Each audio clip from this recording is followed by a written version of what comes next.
Number 9 is another situation in which we are not using u.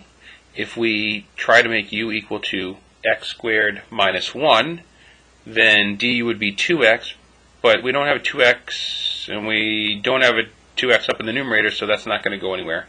So therefore, number 9 is another problem in which we're going to need to factor and rewrite this integral so that it can be, we can take the antiderivative. So x squared minus 1, perhaps that triggers off a situation of dots for you in the numerator. All right, so we have x plus 1 and x minus 1 over x plus 1 dx, and we can eliminate our x plus 1s. All right, and that allows us the integral from 1 to 2 of x minus 1 dx. All right, so we can do our antiderivative. X minus 1 becomes x squared over 2 minus x, evaluated from 1 to 2. We're going to plug 2 in first, so we have 2 squared over 2 minus 2.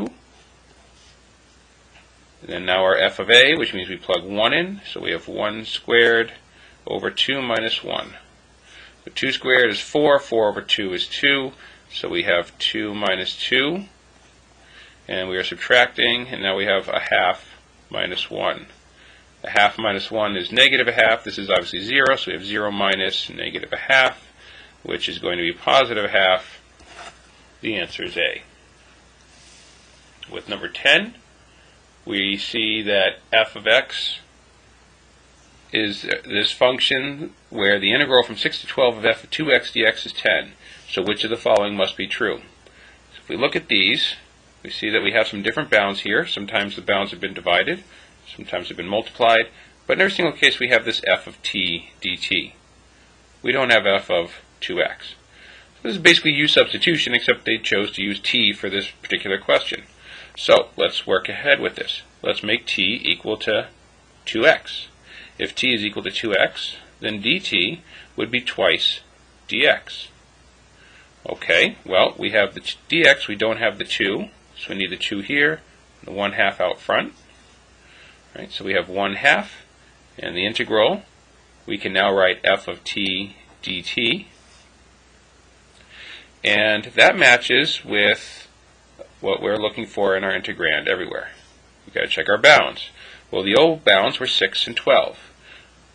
So we plug in 6 and 12 for x, so we have twice 6, and we have twice 12. So we need bounds that are 12 and 24. Well, that eliminates C, D, and E, because we need this.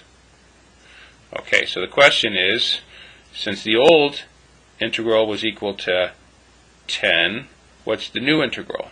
All right, well, this that's been written right here is the exact same thing as what's up there. And up here is 10. So this is equal to 10. Right? Well, we don't want the 1/2 coefficient. How do we get rid of it? Exactly, we multiply by 2. That wipes it out. But we have to multiply by 2 on the other side, which means the answer that we want involves 20.